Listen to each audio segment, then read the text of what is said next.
Okay, so like, have you ever felt like you're just constantly battling something? Like you finally get over one obstacle and then bam, another one just pops up. Oh, yeah. And it just leaves you like totally drained and wondering like, will I ever catch a break? It's that feeling of being surrounded by what Bishop T.D. Jakes calls breaking branches in his sermon, Trust Your Wings. Yeah, that's exactly what we're diving into Yeah, today. yeah, yeah. This idea of trust your wings. You sent the sermon in, and I got to say, it really resonated with me. T.D. Jakes uses the story of David and the Amalekites to talk about resilience and faith Yeah. and like learning to trust in God's plan, even when things are just falling apart all around you. So before we go too much further, can you give us a quick recap of that story just to make sure we're all on the same page? Yeah, so basically the Amalekites, who were known for their, let's just say, unpleasant raiding habits, attacked Ziklag, which was the city where David and his men were staying, Hmm. and they took everything, like livestock, possessions, even families. And when David and his men returned to find just total devastation, they were understandably heartbroken. Yeah. Okay, so like total chaos. Everyone's world has been turned upside down. I can see why T.D. Jakes would call this a breaking branches moment. Totally. And he goes on to say that these moments, these breaking branches, happen to all of us. Hmm. It could be the loss of a job or a relationship ending or maybe a sudden illness, even just feeling like you've lost your way. It's that moment when you feel like everything you were holding on to is suddenly just gone. Poof. Yeah. So what does T.D. Jakes say we should do in these moments? Because let's be real, curling up in a ball and just giving up sounds pretty tempting sometimes. He actually uses a really powerful image to illustrate his point. He talks about a hawk. When a branch breaks beneath a hawk, it doesn't freak out, doesn't panic. It just trusts its wings and soars to new heights. Wow. That's such a visual. So he's saying that we all have these inner wings, this capacity for resilience and strength that we can tap into even when things are tough. Yeah, exactly. And he points out that often our first reaction in those breaking branches moments is to look for someone to blame or get angry or even turn on ourselves. It's like we need to make sense of the pain somehow, like Mm. to find a reason why this is happening. Right. And T.D. Jakes says that while those feelings are natural, they can actually keep us stuck. They become distractions that keep us from seeing the bigger picture, Okay. from trusting in God's plan. So if blaming and anger are distractions, what does he say we should be focusing on? He talks about the importance of recognizing the difference between distractions and assignments. He says that God often allows these challenges to come into our lives not to break us, but to refine us. Okay, so these challenges are actually opportunities for growth, almost like tests of our faith. Exactly. And he reminds us that we have the power to choose how we respond to those things. We can choose to get caught up in the distractions, or we can choose to see these challenges as assignments, as opportunities to learn and grow. That reminds me of Philippians 4.8, where it talks about focusing on whatever is true, noble, right? Pure, lovely, admirable, excellent, or praiseworthy. It's like we're being called to shift our perspective, to train our minds to look for the good, even in the midst of difficulty. I love that. That's such a relevant verse, and it takes real effort, doesn't it? To choose to focus on the positive when it feels like everything around you is falling apart. Absolutely. And T.D. Jakes gives us this amazing example of someone who did just that, David, in the aftermath of that Amalekite raid. He says that David, even in the face of like unimaginable loss, made a conscious choice to encourage himself in the Lord. I mean, talk about strength. This guy's whole world was turned upside down. Family was taken, his men were ready to stone him, and he still chooses to find strength in God. That's incredible. It is a powerful point. And, it's easy to read those words, encourage himself in the Lord, and be like, well, yeah, that sounds nice, but how do I actually do that? Right. It's like, okay, that's great for David, but how does that apply to my life when I'm facing my own breaking branches? Well, if we look closely at the story, we see that David didn't just sit around, waiting for God to fix everything. He took action. He inquired of the Lord, asking for guidance through Abiathar the priest. So he was actively seeking God's direction, even in the midst of like his pain and confusion. Yeah, He didn't let his emotions just paralyze him. exactly. And I think that's a key takeaway for us. Encouraging ourselves in the Lord isn't about pretending everything's okay or ignoring our feelings. It's about consciously choosing to seek strength and direction from God, to trust that he is with us, even in like the darkest of times. It really resonates with me. It's Yeah. like, okay, I might be feeling lost and afraid right now, but I'm not going to let those feelings control me. I'm going to turn to God, I'm going to pray. I'm going to seek his guidance. I'm going Yeah. to trust that he has a plan, even if I can't see it right now. That's a powerful mindset shift. Yeah. And it's a choice we can make every single day. I love that. It's empowering, you know. It reminds us that we're not victims of our circumstances. We have the power to choose how we respond, to choose where we place our focus, and to choose to trust in God's plan even when things are tough. It's like we're being called to put on those wings, to remember that we were created to soar above the challenges, to find strength in our faith, and to trust that God is always with us, guiding us and working all things together for our good. And, speaking of trusting in God's plan, there's another part of the story that T.D. Jakes really focuses on that I find fascinating. Remember those 600 men who were so distraught over, like, the loss of their families and everything, that they wanted to stone David? Yeah, talk about a toxic work environment. Right. But here's the thing. David actually leads those same 600 men into battle to recover what was stolen. Wait, seriously, he didn't, like, hold a grudge or anything? I mean, I would be so tempted to be like, fine, we go get your families back since you wanted to kill me a minute ago. It seems kind of counterintuitive, doesn't it? But T.D. Jakes points out that this is a powerful example of how conflict, when handled correctly, can actually lead to growth. So instead of letting the anger and the resentment fester, David chose forgiveness and unity. He saw the bigger picture, that he needed these men and they needed him if they were going to succeed in getting everything back. Exactly. And it's such a powerful reminder for us, because conflict is inevitable in life. We're all going to face those moments where we feel hurt or betrayed or wronged by someone.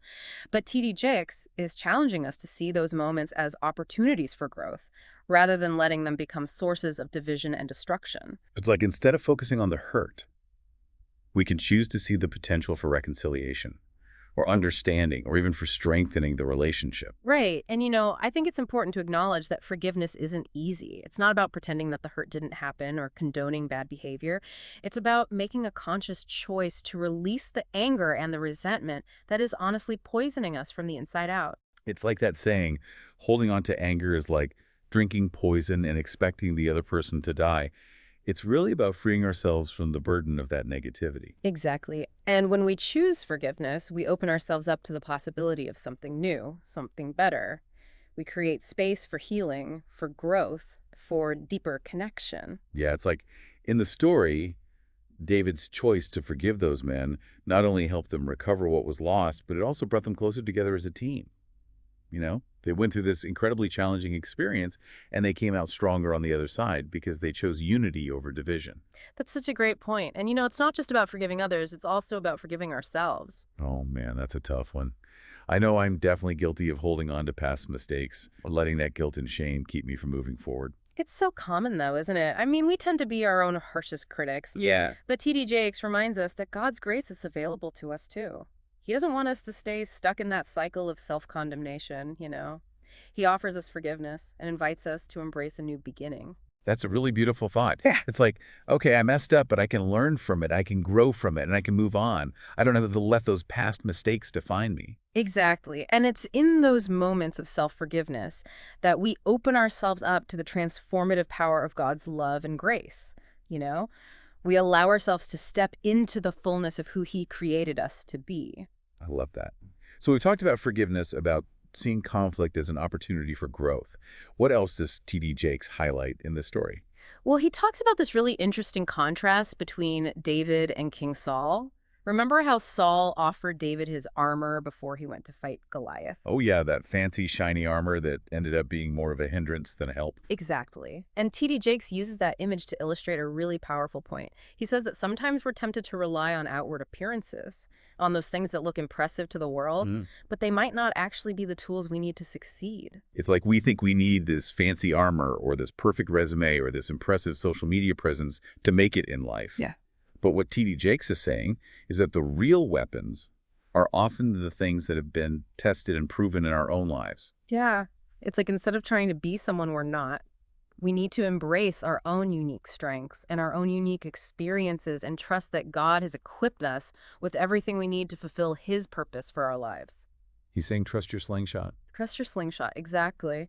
And that really speaks to me because I think sometimes we can get so caught up in comparing ourselves to others, feeling like we're not enough because we don't have the same resources or opportunities. But God reminds us that He equips us uniquely for the tasks He's called us to. He gives us the tools we need in His perfect timing to fulfill His purpose for our lives. So how do we figure out what our slingshot is? What those unique strengths and experiences are that God has given us? That's a great question. And I think it starts with taking some time for reflection. Think back over your life. What are those moments where you faced a challenge and you overcame it? What skills or qualities did you draw on? What lessons did you learn?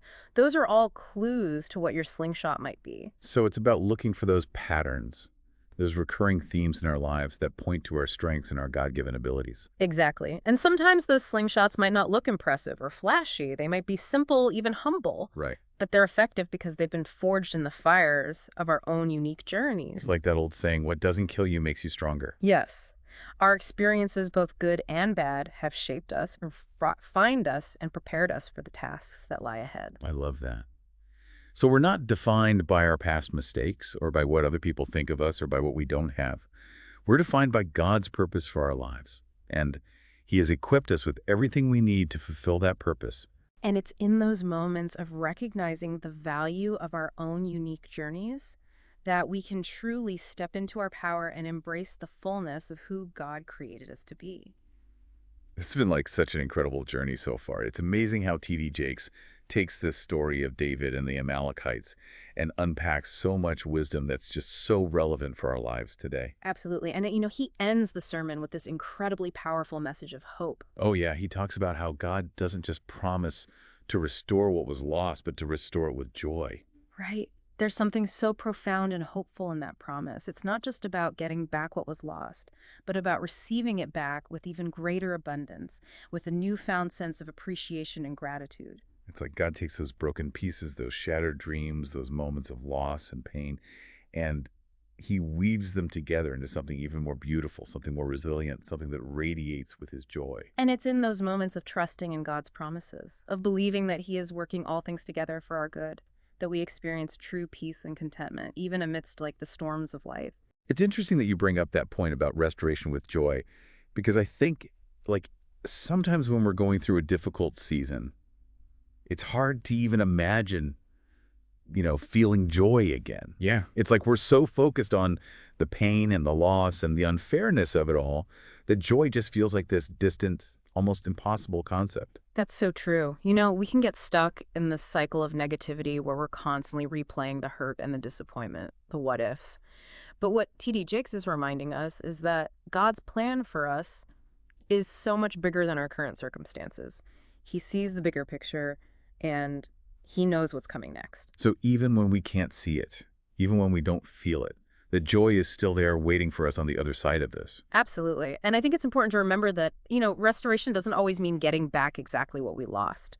Right. Sometimes it's about receiving something even better, something that we couldn't have even imagined for ourselves. It's like God takes those broken pieces and creates something entirely new, something more beautiful and more resilient than we could have ever created on our own. Exactly. And that's where the trust comes in. We have to trust that God knows what He's doing, even when it doesn't make sense to us.